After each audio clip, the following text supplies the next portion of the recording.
Yo, what up? We're going to be checking out most iconic toxic BM moments in esports history. All right, let's go. 2021 Brawl Stars World Finals, one of the most infamous throws in the game's history, happened in just a few seconds. It happened because one player got a little too confident, decided to BM mid-match, and instantly turned himself into a meme forever. The match between Tribe Gaming and INTZ was already incredibly tense. Tribe came into the series as the favorites, while INTZ were seen as underdogs. I didn't know Brawl Stars 2-2, and the fifth set had it like that. Like there's world champions and world championships and shit. What the fuck? The first game of the set, and on the second game of this set is where the toxic moment happened.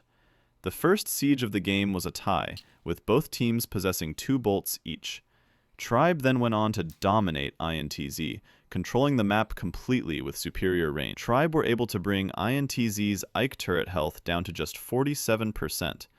Thinking that his team would control all the bolts again, and with under a minute left in the game, Tyrant BM'd INTZ, spinning and using the dislike pin, a universal sign of disrespect within the game. But while he was spinning and emoting, Marcel pushed up on the other side of the map, buying enough time to place down a healing station and allowing Tufa and Firecrow to come back into the center. Tyrant was caught out of position and died, leaving Tribe in a 2 versus 3. Why would you be on Tribe had 8 bolts for the final siege, but INTZ just barely squeezed out the 9th bolt to secure the final. See, that's the thing, bro. You should never BM in any game. Just because there's just like, why put that pressure? Ah, that's cringe. INTZ outdamaged Tribe in a single push, forcing one last game where they were able to match Tribe's range with a new team comp, and ended the game in just 2 pushes. Yeah, that's why. I could hit the dislike and just to get your ass taken, bro. Wow. Getting away with absolute bloody murder here, and Tribe now. Is that the dude? Yo, come on, bro. You are not cold with it, bro. That is it! INTZ, you do realize that we could see you in real life. So when you're busting out these moves, spread everywhere across social media. We know you're not cold. And thousands of fans made fun of him for getting instant karma. To his credit, Tyrant later apologized, and a lot of people eventually admitted the backlash. Deserve all the hate. Don't think I'm ever spinning again. Gonna focus. My camera's blocking some of it. Don't think I'm ever spinning again. I never thought I'd read this fucking... I'd never thought... It sounds like this dude's a fucking Beyblade player, the way he's talking. I'm gonna focus on becoming the best player I can be next year until I can prove myself to everyone again. Thanks to everyone who supported me. Jeez. Yeah, it's just kind of rough, bro. There's just no reason. I'm never spinning again, bro. That's awesome. Went way too far. But what made the moment so brutal was that INTZ themselves were already known for being toxic. They had been. I wonder, do these guys actually get like good money from these tournaments? Some fans defended Tyrant afterward. But unlike INTZ, Tyrant's BM directly contributed to losing the match. That's why the moment became legendary. It wasn't just toxic, it backfired instantly on the biggest stage possible. Simple's knifing. In Counter-Strike, there's almost nothing more disrespectful than killing someone with a knife. Guns kill instantly from across the map, but a knife kill means getting right into your opponent's face, risking the round just to humiliate them. And no pro player embraced that mentality more than Simple.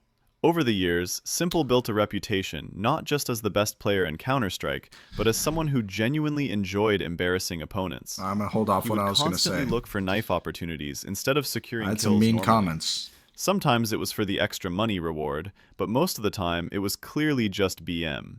He wanted the clip, the crowd reaction, and the humiliation factor that came with knifing another professional player on stage.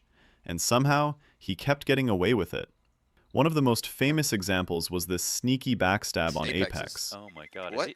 He's gonna... Another example came during He's gonna... Another Is he even holding an angle or is he looking at the wall? Oh my god. What? What? Okay. He's gonna. Another example came during IEM Global Challenge 2020.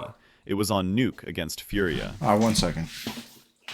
Fucking dogs. Break. I'm back. Simple dropped into a vent with his knife out and waited for Furia players to rotate in.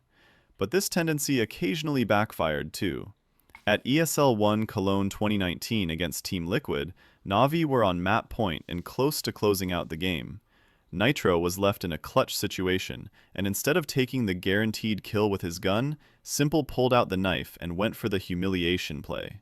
He missed the backstab, and it resulted in Nitro winning the clutch. Liquid then completed the comeback in overtime before eventually taking the series. But Yeah. even after moments like that, 100. What was that? How much?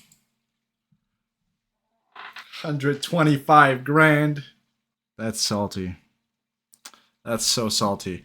And also, one thing I also noticed was, dude, all these CS:GO guys. I wonder if you're in the league or something, you get like free knives or some shit. Okay, that's a bad. Still right there. his Everyone knife has out like and these waited for Furia crazy ass fucking butterfly knives. close to closing out the game. Like, look at that. Okay, it's there for One half a Cologne fucking 2019 frame. against Team Liquid, Can I Na'Vi were pause? on map point and close It's like to a closing reaction out the speed game. test. Oh, dude. Okay, you get the point. The blue fucking knife. That shit is super expensive. I'm pretty sure that's like a sapphire. It's like 10K or some shit. Looks like a. All right. Anyways. moving on. Nitro rounds against top teams because he genuinely believed he was better than everyone else in the server, and most of the time, he was. XQC's OWL disaster. XQC. Before XQC became one of the biggest streamers on the internet, he was known as one of the most talented tank players in competitive. Dude, I Overwatch. miss this His era, Winston man. mechanics were elite, his aggression made him one of the most entertaining players to watch, and many people genuinely believed he could become the face of competitive Overwatch. Instead, he became the face of esports toxicity. When the Overwatch League The launched GOAT. in 2018, Blizzard wanted the league to feel polished and professional, almost like traditional sports. Teams lived in gaming houses, matches were played on massive stages in Los Angeles, and organizations were spending millions of dollars to build their rosters. XQC joined the Dallas Fuel with enormous hype behind him, and because of his huge personality and stream popularity, he instantly became one of the league's biggest stars.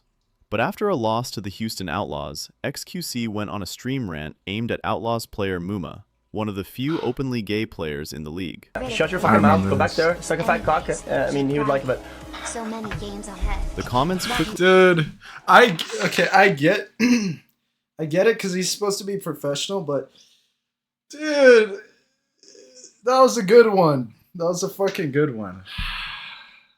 spread across the community, and the Overwatch League responded with a 4-match suspension and a $2,000 fine. Dallas Fuel extended the punishment even further themselves. That would have been the wake-up call for most players. For XQC, it changed nothing. Just weeks later, he got suspended again. This time, the league punished him for repeated toxic behavior, including calling casters cancerous and using the tryhard7 Twitch emote in the official That was the OWL dumbest Twitch shit chat, I've ever while seen. African-American host Malik Forte was on screen. Okay.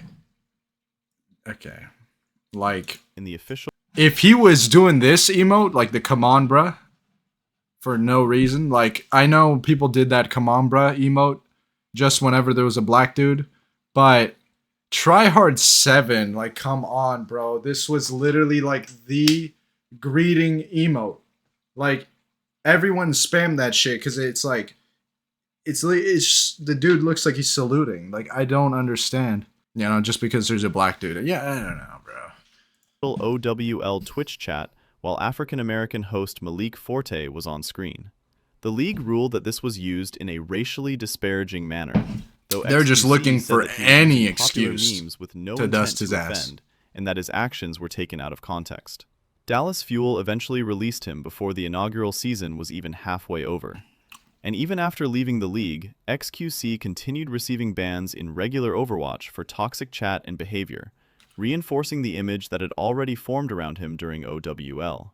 And years later, he's now one of the biggest streamers on Earth, which made some people think that his toxic personality ended up getting him a far bigger career. Dude, than I he would have had miss competing this professionally XQC, in bro. OWL. ATF's Mantle of Intelligence, BM. Dota 2 has always had a toxic side to it.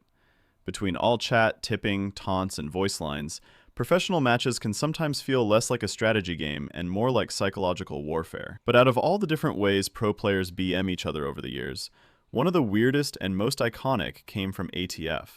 During his breakout run with OG in late 2021 and 2022, ATF quickly became known not just for his insanely aggressive offlane playstyle, but also for constantly trying to mentally tilt his opponents. My jaw fucking hurts. Also for constantly trying to mentally tilt his opponents. Anyway. OG already had a reputation for psychological warfare with their chat wheels and tipping spam, but ATF took things even further. Whenever OG was about to win a game, he would walk into the enemy fountain area and start dropping mantles of intelligence onto the ground. Dropping a mantle of intelligence is basically a way of saying your opponents are stupid and need more IQ. The item itself gives bonus intelligence stats, so ATF was essentially donating intelligence to the enemy team out of pure disrespect. The community instantly understood the meaning behind it, and the BM spread across competitive Dota almost overnight. ATF was committed to the bit, even doing it during major tournaments. Sometimes he'd drop multiple mantles in front of the enemy fountain while OG destroyed the Ancient. Other times he'd buy them specifically for the BM before the game even ended. That's The funny. BM became so popular that even professional teams began doing it against each other whenever they wanted to mock opponents. Some fans loved it because it added personality and rivalries to pro Dota, while others thought it was unnecessarily disrespectful. But regardless of where people stood, everybody remembered it. Years later, ATF even admitted that dropping mantles was probably the first toxic thing he ever started doing in Dota. According to him, he originally copied the idea from another player years earlier because he didn't have Dota Plus or Battle Pass features to tip enemies or use voice line BM. Toronto Tokyo's Easy Game. By the time the International 2021 reached the playoffs, OG had already become one of the most hated and feared teams in Dota 2. They were the two-time defending TI champions, they constantly spammed chat wheels and voice lines, and they had built an entire reputation around mentally breaking opponents during games. I kind of want to play Dota, but and then they I tried it ran into someone before. who was willing to BM It's them just back. like League, In but the lower extra bracket, cancer. OG So I faced don't know. Team Spirit, a young underdog roster that almost nobody expected to make a deep TI run. Compared to OG's legendary lineup, Spirit were supposed to be inexperienced newcomers, but early in the series, Team Spirit completely outplayed them. They won the first map, then started taking over Game 2 as well, and during one massive team fight, Spirit wiped almost the entirety of OG while already holding a huge advantage. Right after the fight ended, Toronto Tokyo typed 2 words into all chat: EZ Game. Typing EZ Game before a match is over is already risky enough in ranked games, because if the enemy team somehow makes a comeback, they certainly would viciously trash talk you, and the embarrassment would be unbearable. Doing it on the biggest stage in Dota, against OG of all teams, while eliminating them from the tournament, was on another level entirely. Some fans thought it was hilarious karma against a team famous for BMing others for years. Team Spirit closed out the series 2-0 and knocked OG out of TI-10 completely. OG player Seb later admitted that while he personally wouldn't have done it, OG couldn't really complain, saying, quote, "If you're not happy with this, find a way with it. Yeah, play better. You get what you deserve." But I don't think it was nice of him.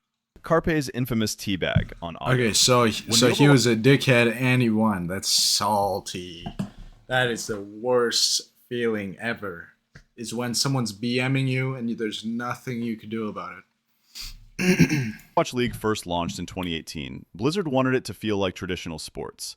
Players wore jerseys, matches were played on giant stages under bright lights, and the entire league was presented as the future of professional gaming. Even the teams are named like professional sports teams, not like typical esports naming. Blizzard wanted OWL to look polished, professional, and mainstream, Yeah, this which shit is was why so teabagging big. was considered an issue. During a regular season match between the Philadelphia Fusion and the Shanghai Dragons, Carpe found himself in a tracer duel against Otto on Temple of Anubis.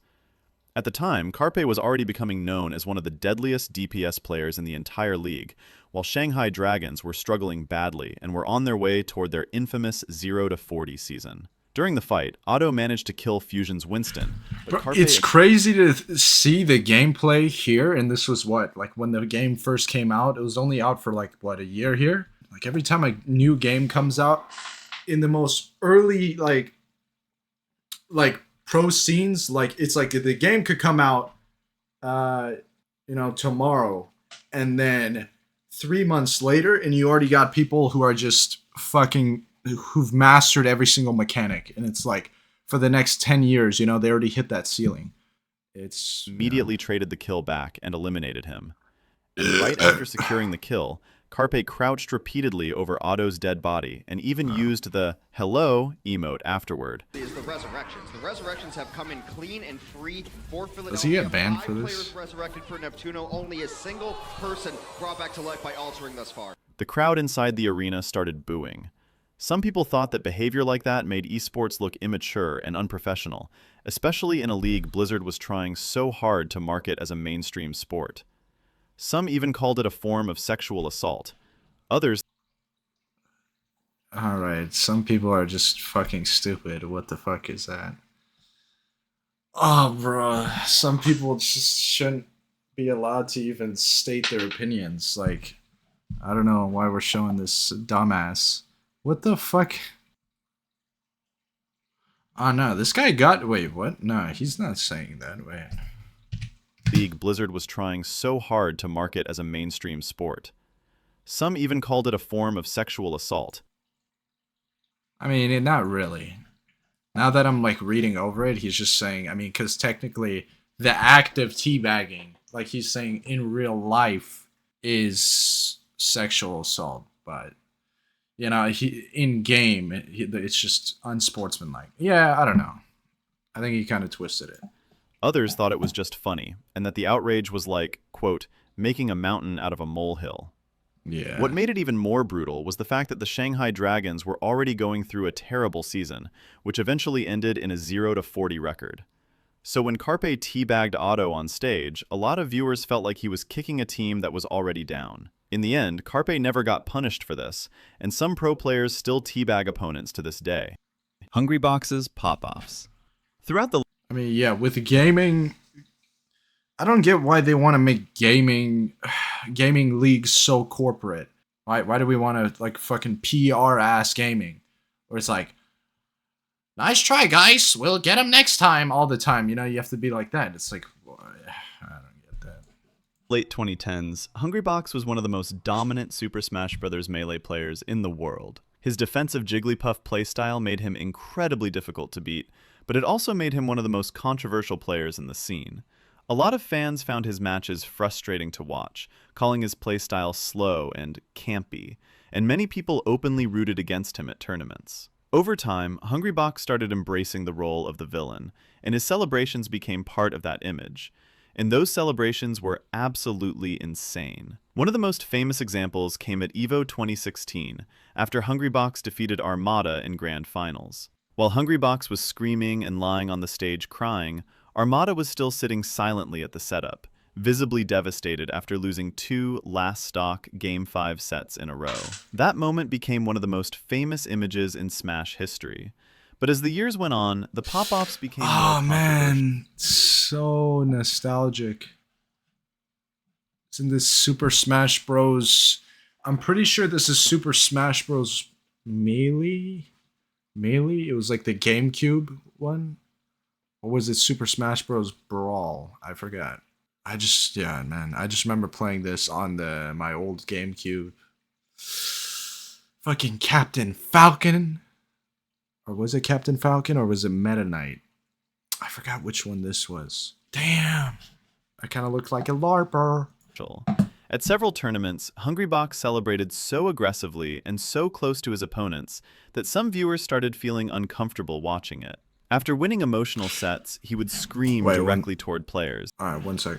Critics thought it crossed the line into disrespect. What made Hungrybox's pop-off so divisive was that they perfectly matched the atmosphere around him. He was one of the greatest Melee players ever, but also one of the most polarizing. Yeah. Entire crowds would cheer for anyone playing against him, and every tournament felt like Hungrybox versus the audience. So whenever he won, His celebrations almost felt less like victory and more like defiance, like he was screaming directly back at thousands of people who wanted him to lose. Zoms versus That's pretty Latam. hype.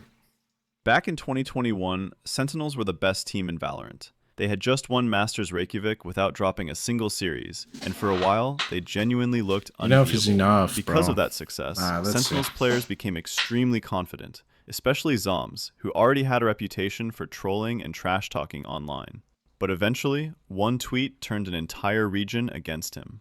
During Valorant Champions 2021, a few days after Sentinels beat Furia in the group stage, Zoms tweeted, I really gotta watch "Can't some wait to Valorant beat your shit. shit region again." Almost immediately, the backlash exploded.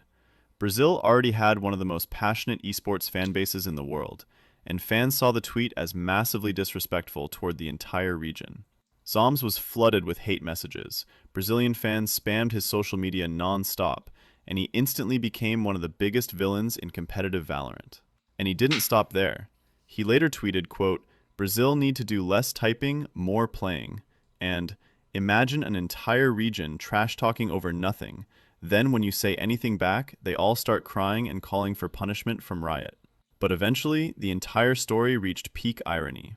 After losing to Team Liquid in the winners match, Sentinels had to win the decider match if they wanted to qualify for the playoffs, and their opponents were Crew Esports, another LATAM team. Surprisingly, Sentinels were upset by them. You know, we're going to pop Pierre Klaus ready and holding though. Dapper, it's your time to shine right about now. It's all on you, buddy. Surrounded on all fronts. It's over! It's done with! Crew against all! The moment Sentinels lost, social media completely exploded. Brazilian and LATAM fans celebrated the downfall of the team that had spent quite some time trash-talking their region, and for them, it felt like perfect karma. Yeah.